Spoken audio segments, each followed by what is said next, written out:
Државата за образование дава по 400 милиони евра годишно, но нашиот образовен систем е меѓу најслабите во светот.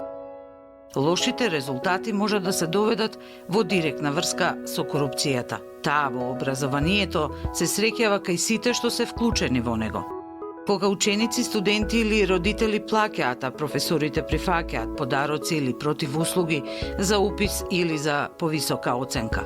Кога училиштата и факултетите ги спуштаат критериумите за да привлечат повеќе ученици и студенти, па практично продаваат дипломи наместо знаење.